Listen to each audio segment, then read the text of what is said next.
Assalamualaikum warahmatullahi wabarakatuh. Mahasiswa Bapak yang berbahagia, kita ketemu lagi di modul ke-8.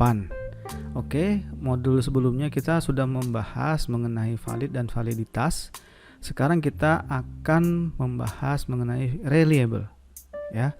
Nah, kita sudah mengetahui bersama bahwa kuesioner yang berkualitas itu adalah yang valid dan reliable.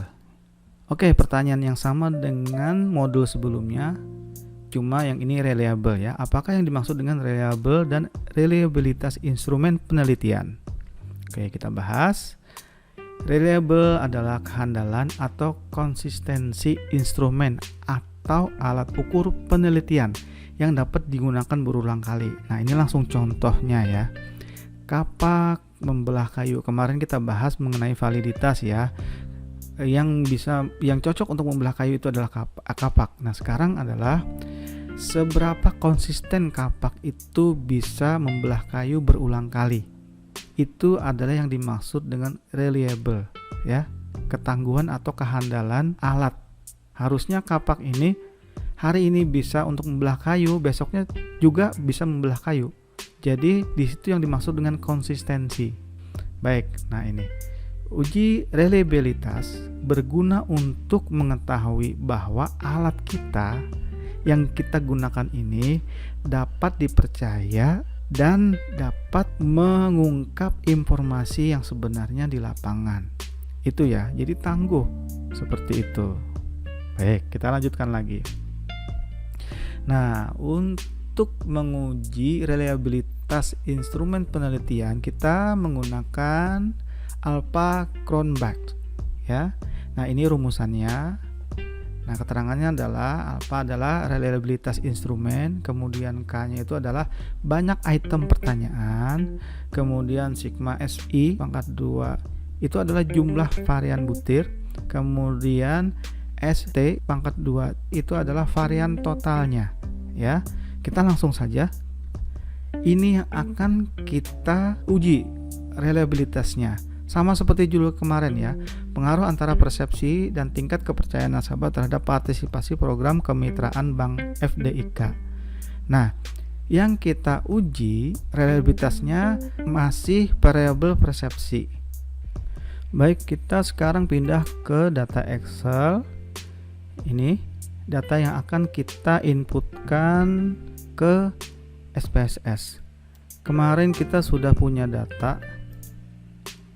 Untuk uji validitas kita open dulu datanya. Uji validitas. Oke. Nah, ini datanya ya. Variabelnya tetap kayak gini. Tidak kita ubah. Kemudian nah, isiannya sudah ada seperti kemarin. Baik, untuk uji reliabilitas kita ke menu analyze lagi, kemudian kita cari scale ya, kemudian setelah scale ya kita klik reliability analysis. Oke ya, kita klik. Nah, di sini kita pindahkan item questionnaire ke sebelah sini ya. Oke, kecuali totalnya.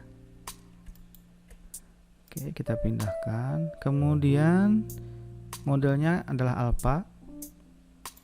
Kita klik deskripsinya di scale if item deleted ya. Kita continue.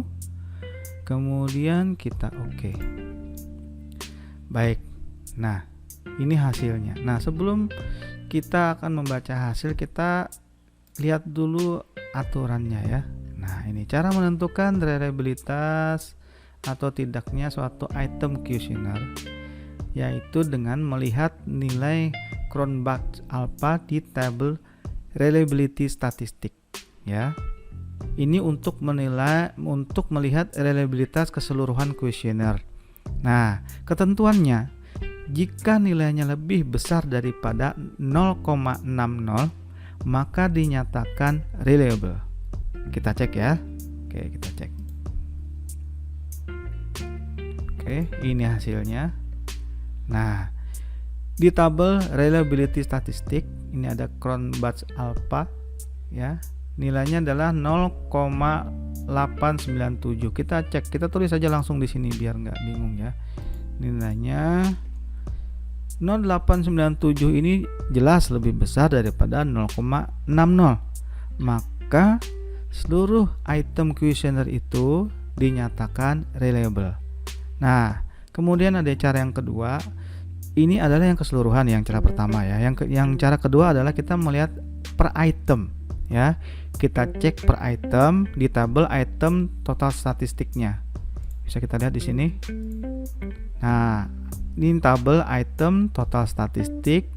Kita lihat tadi aturannya gimana? Sorry, kita cek dulu di sini.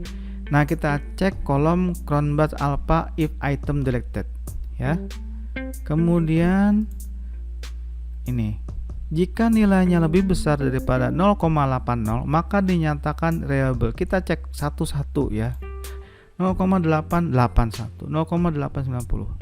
Reliable, reliable, reliable, reliable, reliable, reliable, reliable semua ya. Oke, sekarang Bapak mau menuliskan hasil dari statistik ini ke dalam tabel ya. Seperti ini. Nah, jadi yang sudah kita uji reliabilitasnya itu adalah variabel PN.